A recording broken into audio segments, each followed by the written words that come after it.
Hello बच्चों, कैसे हो आप सभी। पिछली वीडियो के अंदर हमने chemical properties of metals start करवा दिया था भाई, और उसके अंदर हमने मेटल की जो केमिकल प्रॉपर्टी हैं उसके अंदर मेटल वाटर के साथ कैसे रिएक्ट करेंगी, मेटल ऑक्सीजन के साथ कैसे रिएक्ट करेंगे और डाइल्यूट एसिड के साथ कैसे रिएक्ट करेंगी, वो हमने पिछली वीडियो के अंदर कर लिया था। आज का हमारा जो टॉपिक रहेगा वो रहेगा भाई आपका रिएक्शन ऑफ मेटल्स, यानी जो फोर्थ केमिकल प्रॉपर्टी पढ़ेंगे वो होगी मेटल की रिएक्शन किसके साथ भाई, मेटल साल्ट के साथ। यानी मेटल की रिएक्शन करवाएंगे हम मेटल साल्ट के साथ। ठीक है, इस केस में क्या होगा कि जब भी मेटल है वो मेटल साल्ट के साथ रिएक्ट करेगी तो यहाँ पे एक चीज़ देखने को मिलेगी कि जो ज़्यादा रिएक्टिव मेटल होगी वो अपने से कम रिएक्टिव मेटल को हटा देगी भाई। एक एग्जांपल ले लेते हैं पहले। मान लीजिए मेरे पास ए कोई मेटल है और बी मेरे पास है कोई मेटल साल्ट। ए मेरे पास कोई मेटल है और बी क्या है भाई, मेटल साल्ट है। ठीक है, जब ये रिएक्ट करेंगी क्या होगा, अगर यहाँ पे ए बी से अगर ज़्यादा रिएक्टिव है, अगर ए बी से ज़्यादा रिएक्टिव है तो ए यहाँ से बी को हटा देगा और खुद किसके साथ क्या बना देगा भाई, खुद का अपना साल्ट बना देगा और बी को कहाँ रख देगा, साइड में। अगर मैं एक छोटा सा डायग्राम बना के समझाऊँ कि मान लीजिए ये मैंने एक कंटेनर ले लिया और इस कंटेनर के अंदर मैंने कॉपर सल्फेट का सॉल्यूशन डाल दिया भाई, कॉपर सल्फेट का सॉल्यूशन। ये क्या एक मेटल साल्ट का सॉल्यूशन ही तो है ना भाई, कॉपर एक मेटल है, साल्ट SO4 सल्फेट आयंस क्या है, कॉपर सल्फेट एक आपका क्या हो गया, एक मेटल साल्ट सॉल्यूशन हो गया।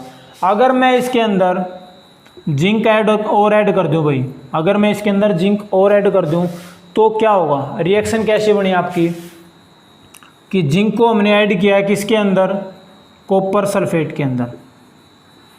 क्या हो सकता है भाई, जिंक है वो कॉपर से ज़्यादा रिएक्टिव है, बहुत जल्दी रिएक्ट करता है, कॉपर जिंक की तुलना में कम रिएक्टिव है। तो इस केस में क्या होगा, अगर यहाँ पे आने वाली मेटल साल्ट के साथ जो मेटल है, यहाँ पे जो मेटल है अगर उससे ज़्यादा रिएक्टिव है तो इसको यहाँ से हटा देगा, खुद इसके साथ लग जाएगा, और अगर कम रिएक्टिव है तो रिएक्शन होगी नहीं। तो यहाँ से क्या होगा, जिंक क्या करेगा भाई, ज़्यादा रिएक्टिव है, मोर रिएक्टिव होगा तो क्या करेगा, कॉपर को क्या कर देगा भाई, डिस्प्लेस कर देगा यहाँ से। तो रिएक्शन क्या बनेगी आपकी, जिंक सल्फेट और प्लस क्या हो जाएगा भाई, कॉपर। ठीक है, और ये जो रिएक्शन है इस रिएक्शन को बोलते भी हैं भाई डिस्प्लेसमेंट रिएक्शन भी बोलते हैं इसको। मेटल जब मेटल साल्ट के साथ रिएक्ट करेगा तो जो हाईली रिएक्टिव मेटल होगी वो अपने से लेस रिएक्टिव मेटल को उसके साल्ट से रिमूव कर देगी, हटा देगी, डिस्प्लेस कर देगी। ठीक है, तो यहाँ ये जो रिएक्शन बनी है इसको बोलते हैं डिस्प्लेसमेंट रिएक्शन। अब क्वेश्चन ये उठा है भाई कि कैसे याद रहेगा कि ये मेटल है वो ज़्यादा रिएक्टिव है, ये है वो कम रिएक्टिव है। तो उसके लिए आपको एक रिएक्टिविटी सीरीज बनवा देता हूँ भाई, रिएक्टिविटी सीरीज बता देता हूँ मैं। एक टेबल आएगी, उस टेबल के अकॉर्डिंग हम देखेंगे कि कौन सी मेटल है वो ज़्यादा रिएक्टिव है और कौन सी मेटल है वो कम रिएक्टिव है। ठीक है, तो मेटल्स को उनकी रिएक्टिविटी के आधार पे अरेंज कर रखे हैं भाई, जो मेटल्स हैं उनको उनकी रिएक्टिविटी के आधार पे अरेंज कर रखे हैं। सोडियम आपका potassium, sodium, calcium, magnesium, aluminium, zinc, iron,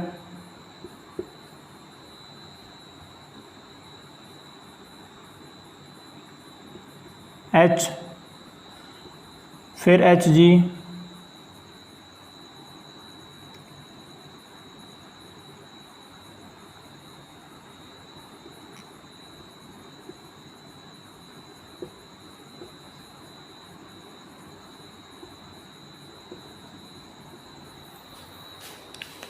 ये है भाई आपकी रिएक्टिविटी सीरीज। अब पहले तो आपको ये पता होना चाहिए कि रिएक्टिविटी सीरीज हो क्या भाई। रिएक्टिविटी सीरीज का मतलब क्या है कि मेटल्स को उनकी रिएक्टिविटी के आधार पे एक ऑर्डर में अरेंज कर देना। मेटल्स को उनकी रिएक्टिविटी के आधार पे एक किसी ऑर्डर के अंदर अरेंज कर देना, वो कहलाता है आपका रिएक्टिविटी सीरीज। एक वो सीरीज जिसके अंदर मेटल्स को उनकी रिएक्टिविटी के डिक्रीजिंग ऑर्डर के अंदर रखा जाता है भाई, कि सबसे ऊपर रखेंगे जो ज़्यादा रिएक्टिव है वो, और सबसे नीचे होगी जो सबसे कम रिएक्टिव है वो। तो यहाँ जो सबसे ऊपर है ये है भाई हाईली रिएक्टिव मेटल, और ये क्या हो गया आपकी least reactive.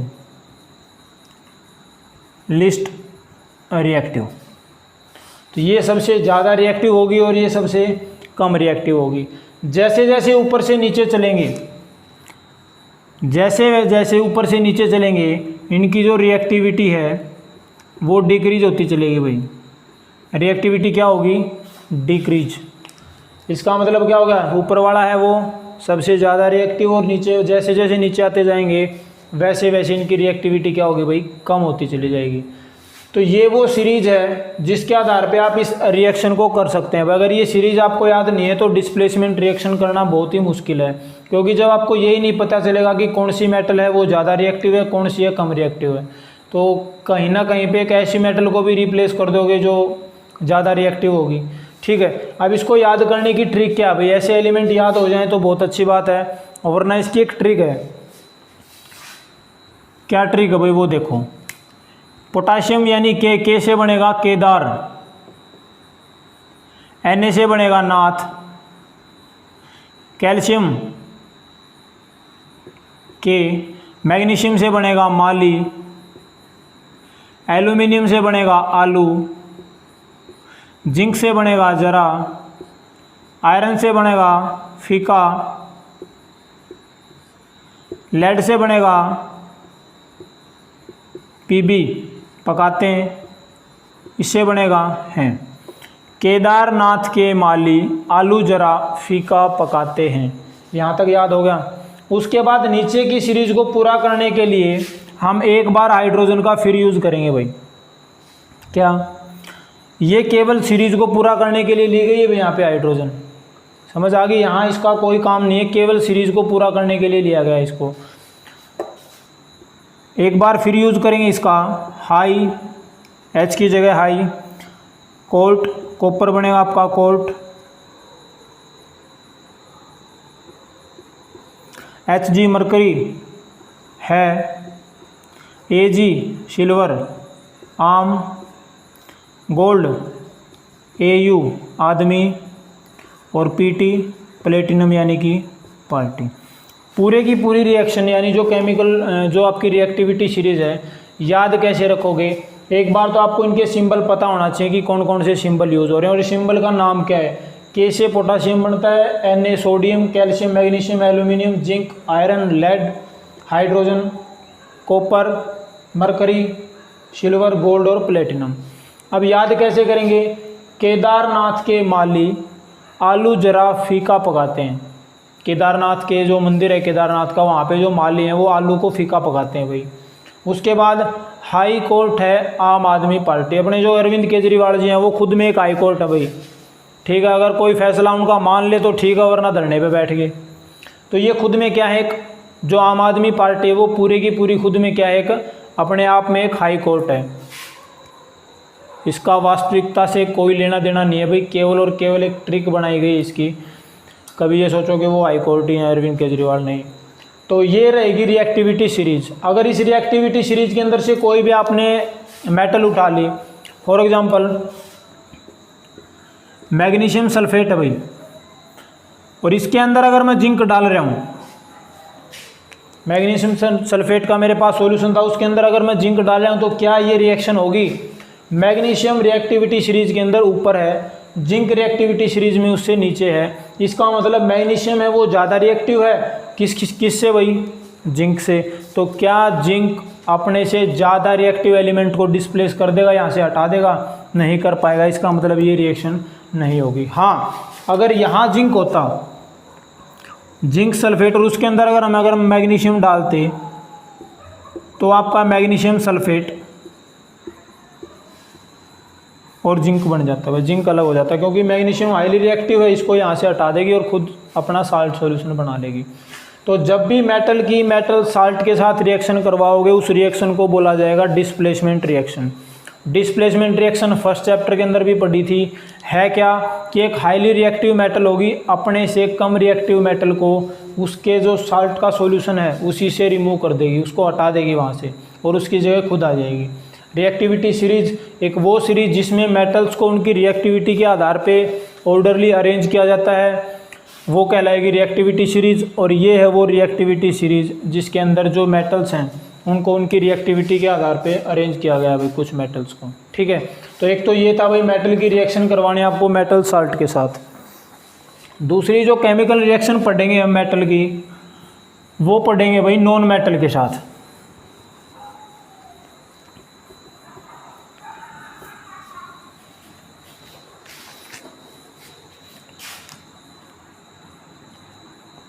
Reaction of metals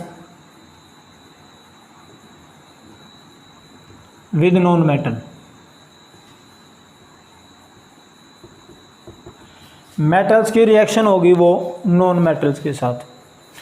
तो जब ये रिएक्शन करें उससे पहले दो छोटी छोटी चीज़ें आपको बेसिकली पता होना चाहिए। पहली बात तो ये कि मेटल्स की एक टेंडेंसी होती है भाई, मेटल्स की टेंडेंसी होती है कि वो इलेक्ट्रॉन को लूज करेगा, इलेक्ट्रॉन दे देगा किसी को भी। ठीक है, मेटल्स की ये टेंडेंसी होती है कि वो इलेक्ट्रॉन लूज करेगा और इलेक्ट्रॉन जैसे ही लूज करेगा उसके ऊपर पॉजिटिव चार्ज आ जाएगा, यानी वो कटायन बनाएगा। भाई मान लीजिए सोडियम है, इलेक्ट्रॉनिक नो इसका जो एटॉमिक नंबर है वो कितना होता है भाई 11। इलेक्ट्रॉन कितने 11। तो पहली सेल में 2 आगे, दूसरी में 8 आगे, तीसरी में कितने 1। ये क्या करेगा, एक इलेक्ट्रॉन किसी अड़ोसी पड़ोसी को दूसरे एटम को दे देगा और जैसे ही एक इलेक्ट्रॉन इसने दिया इसके ऊपर एक पॉजिटिव चार्ज आ जाएगा। ठीक है, तो मेटल्स की एक टेंडेंसी होती है कि वो इलेक्ट्रॉन लूज करती हैं, दे देती हैं भाई किसी को, और जैसे ही मेटल किसी को इलेक्ट्रॉन देगी वहाँ पे पॉजिटिव चार्ज आ जाएगा, ये कटायन बनाएंगे वो। ठीक है, दूसरा नॉन मेटल्स की ये टेंडेंसी है भाई कि नॉन मेटल इलेक्ट्रॉन लेने की कोशिश करती हैं, देने की कोशिश नहीं करती। वो चाहती हैं कि हम अगर हमें कोई इलेक्ट्रॉन दे दे तो हम ले लें वहाँ। फॉर एग्जांपल अगर मैं बात करूँ क्लोरीन की, एटॉमिक नंबर 17, पहली सेल में 2, दूसरी में 8, तीसरी में कितने 7। अब या तो ये 7 इलेक्ट्रॉन दे या फिर अपने से बाहर वाली सेल को पूरा करने के लिए 1 इलेक्ट्रॉन ले। देना बहुत ज़्यादा मुश्किल है, 7 इलेक्ट्रॉन देना बहुत मुश्किल है, उसकी बजाय 1 इलेक्ट्रॉन ले लें किसी का उधारा तो काम चल जाएगा। तो ये क्या करेगा भाई, 1 इलेक्ट्रॉन ले लेगा और जैसे ही 1 इलेक्ट्रॉन लिया उतना ही इसके ऊपर क्या आ जाएगा, नेगेटिव चार्ज। तो ये चीज़ ध्यान रखना जब भी मेटल की रिएक्शन करवा रहे हो नॉन मेटल के साथ, तो 2 चीज़ें दिमाग में होनी चाहिए कि मेटल्स हमेशा टेंडेंसी होती है मेटल्स की कि वो इलेक्ट्रॉन लूज करेंगी और कटायन बनाएंगी, पॉजिटिव चार्ज आ जाएगा। और नॉन मेटल की ये टेंडेंसी रहती है कि वो इलेक्ट्रॉन गेन करती हैं, लेती हैं इलेक्ट्रॉन और अपने ऊपर नेगेटिव चार्ज ले लेंगी। याद ना रहे कि कब पॉजिटिव चार्ज आएगा कब नेगेटिव। तो दिमाग में एक छोटा सा इतना तो आइडिया लगा इसका भाई कि मान लो अपने पास कुछ पैसे हैं और वो पैसे आपने किसी से ब्याज दे दिए। अब ब्याज के लिए अगर पैसे दे दिए तो जो पैसे दिए वो तो आएंगे, साथ में ब्याज भी तो मिलेगा। इसका मतलब जो अपनी पूंजी थी उसके अंदर कुछ ना कुछ ऐड हो रहा है। वही काम यहाँ मेटल के साथ होगा कि जब वो इलेक्ट्रॉन दे देंगे, देने से कुछ ना कुछ तो बेनिफिट होगा उनका। तो जैसे इलेक्ट्रॉन गया अपने ऊपर पॉजिटिव चार्ज ले लिया। Negative charge non metal electron लेंगी। अगर अपन कर्जा ले लिया किसी पे तो अगले की पूंजी तो साबित जो पूंजी है वो तो देनी है, उसके साथ साथ ब्याज भी देना पड़ेगा। यानी जो पैसे लिए हैं वो तो देने हैं, साथ में कुछ ना कुछ मिला के और देने हैं। इसका मतलब कर्जा पहले था, ऊपर से कर्जा और बढ़ गया। वही काम यहाँ नॉन मेटल के साथ है। इलेक्ट्रॉन लेंगी, कर्जा चढ़ गया वही सर पे, कर्जा हो गया, इसका मतलब नेगेटिव चार्ज आ गया। तो जैसा भी उचित लगे, जैसा भी अच्छा लगे वैसे याद रख लेना दिमाग में कि मेटल्स की टेंडेंसी होती है वो इलेक्ट्रॉन देंगी और कटायन बनाएंगी। नॉन मेटल की टेंडेंसी होती है कि वो इलेक्ट्रॉन गेन करेंगी और अनायन बनाएंगी, यानी कि नेगेटिव चार्ज ले लेंगे अपने ऊपर। तो मेटल जब नॉन मेटल के साथ रिएक्शन करेंगी भाई, जब मेटल और नॉन मेटल आपस में रिएक्शन करेंगी तो बनते हैं भाई, जो कंपाउंड बनेगा वो बनेगा आपका आयनिक कंपाउंड। यानी when metal react with non metals,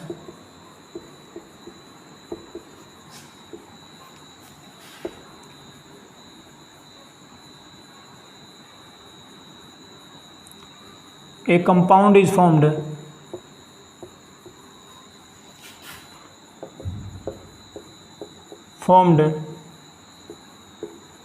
due to transfer of electron between metals and non metals,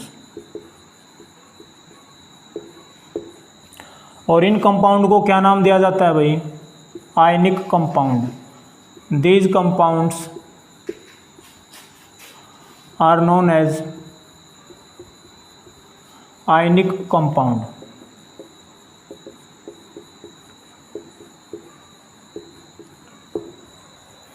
कैसे बनेंगे भाई आयनिक कंपाउंड?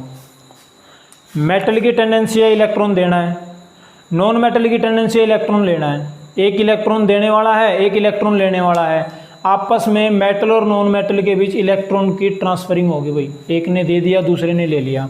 तो ये जो ट्रांसफ़र ऑफ इलेक्ट्रॉन हो रहा है मेटल और नॉन मेटल के बीच, जब ये ट्रांसफॉर्मेशन होगी, ये ट्रांसफ़र हो गए इलेक्ट्रॉन मेटल से नॉन मेटल की तरफ, तो इसके परिणाम स्वरूप क्या बनेगा भाई? एक कंपाउंड बनेगा, और वो कंपाउंड क्या कहलाएगा आपका? आयनिक कंपाउंड।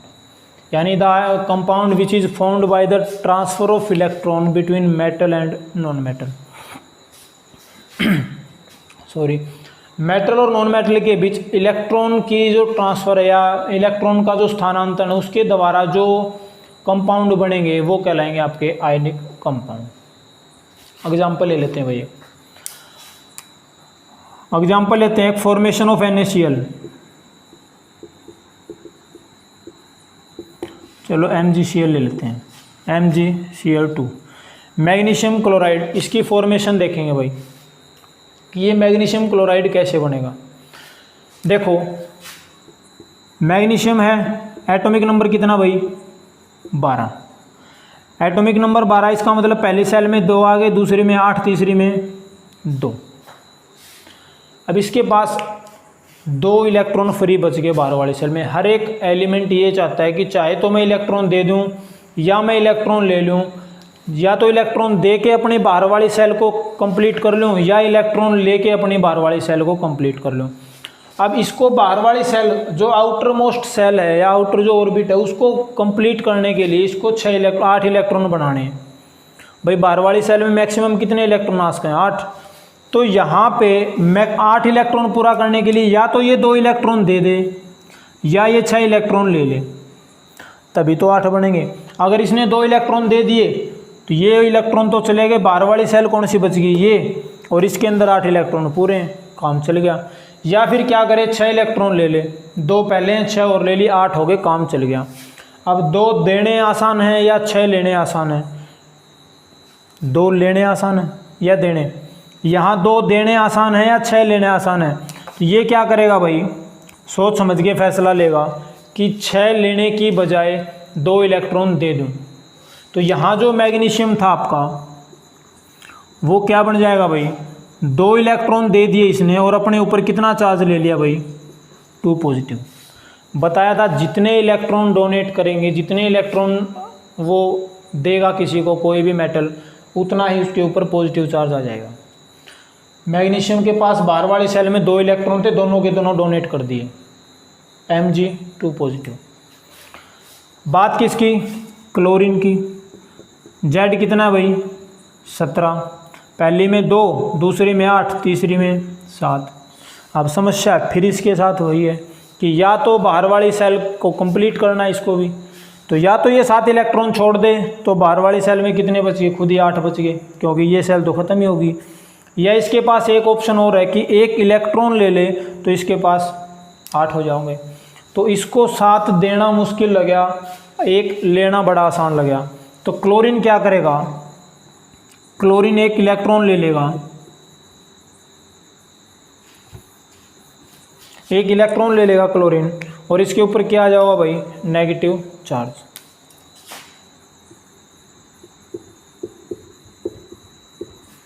समझ आ गई। तो इस केस में क्या होगा भाई, क्लोरीन के पास बाहर वाली सेल में इलेक्ट्रॉन थे 7, एक इलेक्ट्रॉन ले लिया, कितना चार्ज आ गया, नेगेटिव चार्ज आ गया। ठीक है भाई, एक नेगेटिव चार्ज आ गया। लेकिन बात दिक्कत कहाँ आ रही है कि मैग्नीशियम ने 2 इलेक्ट्रॉन लूज करे हैं, तो यहाँ पे क्लोरीन कितने इलेक्ट्रॉन ले सकता है मैक्सिमम भाई, वैसे तो एक ही ले सकता है, लेकिन 2 इलेक्ट्रॉन लेने के लिए कितने क्लोरीन चाहिए, 2। अकेला क्लोरीन केवल एक इलेक्ट्रॉन ले सकता है, तो इलेक्ट्रॉन कितने टोटल, 2 फ्री घूमने लग रहे हैं, तो कितने क्लोरीन चाहिए, 2। तो यहाँ पे ये 2 इलेक्ट्रॉन ले लेगा और 2 माइनस चार्ज हो जाएगा भाई। ठीक है, सॉरी, ये 2 इलेक्ट्रॉन लेगा और बनाएंगे कैसे, इसका स्ट्रक्चर कैसे बनाएंगे वो देखो। मैग्नीशियम था आपका 2 पॉजिटिव, क्लोरीन अकेले के ऊपर एक नेगेटिव चार्ज है, इलेक्ट्रॉन कितने हैं, 2, तो कितने क्लोरीन चाहिए, 2। जब इसको कंबाइन करेंगे ये बनेगा आपका Mg2 पॉजिटिव Cl2, यानी कि MgCl2। ये होगी आपकी फॉर्मेशन ऑफ MgCl2। किसी भी आयनिक कंपाउंड की अगर फॉर्मेशन पूछ ले, चाहे वो सोडियम क्लोराइड की पूछे, एल्यूमिनियम क्लोराइड की पूछे, ठीक है, किसी की भी पूछ ले, तरीका यही रहेगा कि पहले उसका एटॉमिक नंबर लिखो, फिर ये देखो कि बाहर वाली सेल में कितने इलेक्ट्रॉन हैं। मेटल होगी तो इलेक्ट्रॉन देगी, डोनेट करेंगे इलेक्ट्रॉन, जितने इलेक्ट्रॉन डोनेट करे उतना ही उसके ऊपर प्लस चार्ज। दूसरा, जो नॉन मेटल होगी उसकी टेंडेंसी है कि वो इलेक्ट्रॉन को एक्सेप्ट करेगी, गेन करेगी, जैसे वो इलेक्ट्रॉन लेगी जितने इलेक्ट्रॉन उसने एक्सेप्ट करे उतना ही उसके ऊपर नेगेटिव चार्ज। तो यहाँ मैग्नीशियम ने 2 इलेक्ट्रॉन दान कर दिए, डोनेट कर दिए, प्लस 2 पॉजिटिव चार्ज आ गया। क्लोरीन ने क्या किया, अकेला क्लोरीन एक इलेक्ट्रॉन को ले सकता है, एक क्लोरीन केवल एक ही इलेक्ट्रॉन को ले सकता है, लेकिन इलेक्ट्रॉन कितने हैं, 2, तो कितने क्लोरीन चाहिए, 2, इसलिए हमने लिखा Cl2। ये रहेगी आपकी फॉर्मेशन, यहाँ भी छोड़ सकते हैं उसका Mg2 पॉजिटिव Cl नेगेटिव। अगर इसका एक डायग्राम और बनता है भाई, आयनिक स्ट्रक्चर और बनता है, वो देख लो कैसे बनेगा, इसको रफ करें एक बार। कि ये आपके पास मैग्नीशियम है, अब मैग्नीशियम के अंदर जो इलेक्ट्रॉन है उनको कैसे डिनोट करेंगे भाई, डॉट से। कितने इलेक्ट्रॉन है बाहर वाली सेल में, 2 ही लिख दिए। क्लोरीन, एक क्लोरीन के पास बाहर वाली सेल में कितने इलेक्ट्रॉन हैं, 7, 2 4 6 7। एक इलेक्ट्रॉन यहाँ से गया किसके पास, क्लोरीन के पास। अब एक इलेक्ट्रॉन और बच गया, ये कहाँ जाओगा, इसके लिए हमें एक क्लोरीन और चाहिए, और उसके पास भी बाहर वाली सेल में कितने इलेक्ट्रॉन हैं, 7। ये इलेक्ट्रॉन यहाँ गया,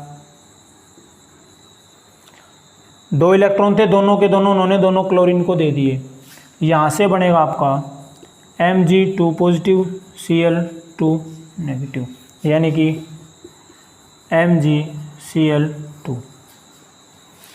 ये इलेक्ट्रॉन डॉट स्ट्रक्चर बोलते हैं इसको भाई। ये इलेक्ट्रॉन डॉट स्ट्रक्चर दिखाना बहुत ज़रूरी है जब भी आप किसी भी आयनिक कंपाउंड की फॉर्मेशन करोगे।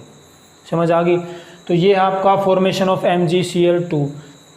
कैसे करोगे, जितने बाहर वाली सेल में इलेक्ट्रॉन डोनेट करवा दो, जितने भी हैं, जितने भी वो डोनेट कर सकता है। नॉन मेटल होगी वो इलेक्ट्रॉन एक्सेप्ट करेगी। उसके बाद आयनिक स्ट्रक्चर कि बाहर वाली सेल में पूरे के पूरे इलेक्ट्रॉन नहीं दिखाने कि इसके पास 12 हैं, 12 नहीं दिखाने, बाहर वाली सेल में कितने हैं, 2 हैं। क्लोरीन के पास बाहर वाली सेल में कितने हैं, 7 हैं, 7 का बना दिया, इसमें 2 का। ये एक इलेक्ट्रॉन यहाँ जाएगा, क्लोरीन के 8 पूरे हो गए। यहाँ से एक इलेक्ट्रॉन गया, इस क्लोरीन के 8 पूरे हो गए। Mg ने दोनों के दोनों इलेक्ट्रॉन दे दिए और क्लोरीन का भी काम चल गया और इसका भी। तो ये रहेगा आपका formation of ionic compound. Ionic compound होते क्या हैं, मेरे हिसाब से पता लग गया होगा कि मेटल और नॉन मेटल के बीच इलेक्ट्रॉन का जो ट्रांसफ़र होता है उससे जो कंपाउंड बनेगा वो कहलाएगा आपका आयनिक कंपाउंड। और ये फॉर्मेशन हो गया आयनिक कंपाउंड की। इसकी जगह अगर आपसे एल्यूमिनियम क्लोराइड का पूछा जाए AlCl3 तो वो बना देना, NaCl का पूछा जाए तो वो बना देना, जैसा भी हो तरीका सेम यही रहेगा भाई, ठीक है। उसके बाद है भाई properties of ionic solid. Next topic है भाई प्रॉपर्टीज ऑफ आयनिक सॉलिड। जो आयनिक सॉलिड हैं उनकी प्रॉपर्टीज क्या होंगी? आयनिक कंपाउंड बोल सकते हैं, आयनिक सॉलिड बोल सकते हैं, ठीक है। तो यहाँ इनकी प्रॉपर्टीज के बारे में डिस्कस करें तो सबसे पहली जो प्रॉपर्टी होगी वो ये कि आयनिक सॉलिड होते हैं वो हार्ड होते हैं भाई, हार्ड मतलब कठोर होते हैं, बिल्कुल सख्त। पहली प्रॉपर्टी रहेगी these are hard and brittle. Hard and brittle मतलब पहली बात, हार्ड का मतलब है कि इनकी जो कंप्रेसिबिलिटी होती है वो ना के बराबर होती है, इनको दबाया नहीं जा सकता भाई। दूसरी बात, अगर बहुत ज़्यादा प्रेशर लगा रहे हैं, ज़्यादा ज़ोर से दबा रहे हैं तो ये टूट जाएंगे। ब्रिटल का मतलब होता है जो आसानी से टूट जाएं, भंगुर बोलते हैं जिसको, ये आसानी से टूट जाएंगे अगर हमने इनको बहुत ज़्यादा इनके ऊपर प्रेशर लगा दिया। तो पहली प्रॉपर्टी ध्यान रखना, ionic solid are hard and brittle, कि ये कठोर होते हैं और ज़्यादा प्रेशर लगाने पे टूट जाते हैं भाई, ज़्यादा फोर्स लगाने पे। दूसरा, they have high melting and boiling point. जो आयनिक सॉलिड होते हैं उनका मेल्टिंग और बॉइलिंग पॉइंट बहुत ज़्यादा होता है भाई। और एग्ज़ाम में कई बार पूछा भी गया है कि जो आयनिक सॉलिड होते हैं उनका मेल्टिंग और बॉइलिंग पॉइंट ज़्यादा क्यों होता है भाई। देखो, हमने पढ़ा मेटल की टेंडेंसी है, जो मेटल्स हैं मेटल की टेंडेंसी है कि वो इलेक्ट्रॉन डोनेट करेगा और पॉजिटिव चार्ज लेगा अपने ऊपर। नॉन मेटल की टेंडेंसी है कि वो इलेक्ट्रॉन एक्सेप्ट करेगा। नॉन मेटल की टेंडेंसी है कि वो इलेक्ट्रॉन क्या करेगा भाई, एक्सेप्ट करेगा और अपने ऊपर क्या ले लेगा, नेगेटिव चार्ज। एक पॉजिटिव चार्ज है, एक नेगेटिव चार्ज है, दोनों जब एक दूसरे के कांटेक्ट में आ रहे हैं तो वो कंपाउंड बन रहा है आयनिक सॉलिड। अब ये पॉजिटिव चार्ज है, ये नेगेटिव चार्ज है, दोनों एक दूसरे को स्ट्रोंगली अट्रैक्ट करेंगे भाई। तो यहाँ जो मेटल और नॉन मेटल के बीच में जो फोर्स ऑफ अट्रैक्शन होगा, इनके पार्टिकल्स के बीच में जो फोर्स ऑफ अट्रैक्शन होगा वो बहुत ज़्यादा होगा। क्यों? Due to opposite charge. Charge opposite होने के कारण यहाँ पे फोर्स ऑफ अट्रैक्शन बहुत ज़्यादा होगा। क्यों? तब इनका मेल्टिंग और boiling point high, due to opposite charge particle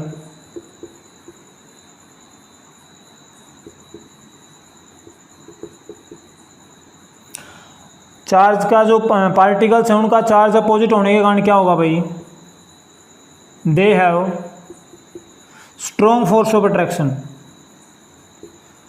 strong force of attraction भाई, चार्ज अपोजिट चार्ज पार्टिकल हैं वो एक दूसरे के नज़दीक आएंगे तो उनके बीच में फोर्स ऑफ अट्रैक्शन ज़्यादा होगा। फोर्स ऑफ अट्रैक्शन ज़्यादा हो गया मतलब उस बॉन्ड को या उस अट्रैक्शन को तोड़ने के लिए बहुत ज़्यादा हीट देनी पड़ेगी, बहुत ज़्यादा एनर्जी देनी पड़ेगी। इसलिए जो आयनिक सॉलिड होते हैं उनका मेल्टिंग और बॉइलिंग पॉइंट ज़्यादा होता है भाई। जब भी पूछा जाए कि इनका मेल्टिंग और बॉइलिंग पॉइंट ज़्यादा क्यों होता है तो सीधा सा आंसर है कि जब भी मेटलिक आयनिक कंपाउंड बनेंगे वो बनेंगे अपोजिट चार्ज पार्टिकल से। अपोजिट चार्ज पार्टिकल एक दूसरे के कांटेक्ट में आ गए, आयनिक सॉलिड बने, यानी इनके बीच में क्या होगा, एक पॉजिटिव चार्ज एक नेगेटिव चार्ज, दोनों के बीच में अट्रैक्शन बहुत ज़्यादा हो गया। और स्ट्रॉन्ग फोर्स ऑफ अट्रैक्शन होने के कारण उस अट्रैक्शन को कम करना है तो हमें बहुत ज़्यादा हीट देनी पड़ेगी, बहुत ज़्यादा एनर्जी देनी पड़ेगी। इसीलिए इनका मेल्टिंग और बॉइलिंग पॉइंट क्या हो गई, ज़्यादा। तीसरे नंबर पे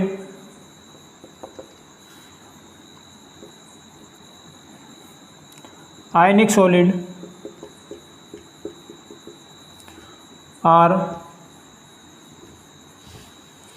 can conduct electricity,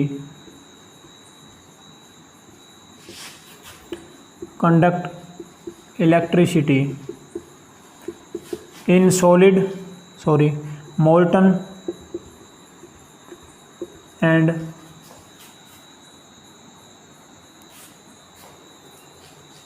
liquid state,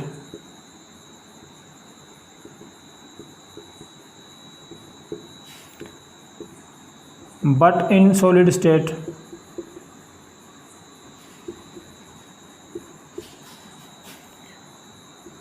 they do not conduct electricity by।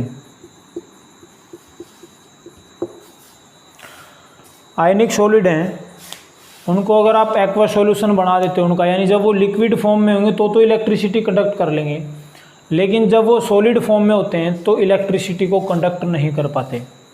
क्यों भाई, ये भी पूछा जाता है कि आयनिक सॉलिड हैं वो मोल्टन स्टेट में या लिक्विड फॉर्म में तो इलेक्ट्रिसिटी को कंडक्ट कर लेंगे, लेकिन सॉलिड स्टेट जब वो सॉलिड फॉर्म में होते हैं वहाँ इलेक्ट्रिसिटी कंडक्ट नहीं करते। इसका रीज़न क्या है? देखो रीज़न सीधा सा है भाई। अगर हम मेटल की बात करें कि मेटल जो होते हैं वो गुड कंडक्टर ऑफ इलेक्ट्रिसिटी होती हैं, तो उसका कारण क्या है कि मेटल्स के अंदर होते हैं फ्री इलेक्ट्रॉन, और वो जो फ्री इलेक्ट्रॉन होंगे जब वो मूवमेंट करेंगे तो इलेक्ट्रॉन जैसे ही मूवमेंट करना स्टार्ट करेंगे वहाँ पे इलेक्ट्रिसिटी कंडक्ट हो जाएगी। वही कारण है यहाँ आयनिक सॉलिड के अंदर अगर फ्री इलेक्ट्रॉन फ्री आयंस हैं, भाई यहाँ पे तो आयंस पॉजिटिव या नेगेटिव चार्ज आयंस ही फ्री होंगे यहाँ पे तो अगर यहाँ पे फ्री आयंस हैं तो इलेक्ट्रिसिटी कंडक्ट हो जाएगी, अदरवाइज नहीं। जब भी ये लिक्विड फॉर्म में होते हैं, आयनिक सॉलिड जब लिक्विड फॉर्म में होते हैं तो यहाँ पे होते हैं फ्री आयंस, और फ्री आयंस क्या करेंगे भाई, इजीली मूव कर लेंगे, और जैसे फ्री आयंस एक जगह से दूसरी जगह मूवमेंट होगी वो इलेक्ट्रिसिटी कंडक्ट कर लेंगे।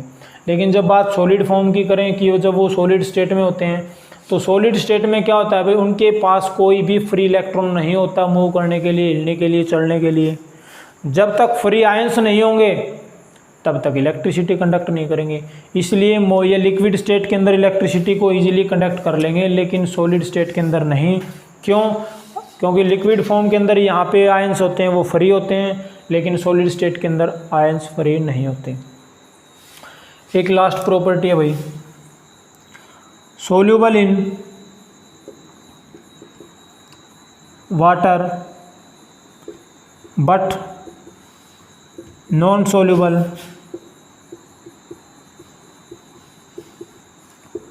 पेट्रोल, केरोसिन ऑयल,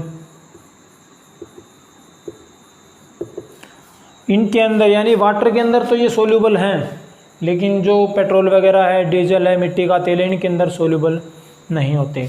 तो ये चार प्रॉपर्टीज़ हैं भाई आयनिक सॉलिड की। आयनिक सॉलिड होते क्या हैं, आयनिक सॉलिड की प्रॉपर्टी क्या है, और आयनिक सॉलिड बनते कैसे हैं, वो फॉर्मेशन आपकी चाहे AlCl3 की हो, NaCl की हो या MgCl2 की हो, कोई भी एक, अगर वैसे तो सारी कर लेना, लेकिन मोस्टली पूछी गई है भाई एग्जाम के अंदर, यहाँ से क्वेश्चन जरूर उठता है, चाहे आयनिक सॉलिड की प्रॉपर्टी से उठो चाहे उनकी फॉर्मेशन से, यहाँ से क्वेश्चन हर बार आता है।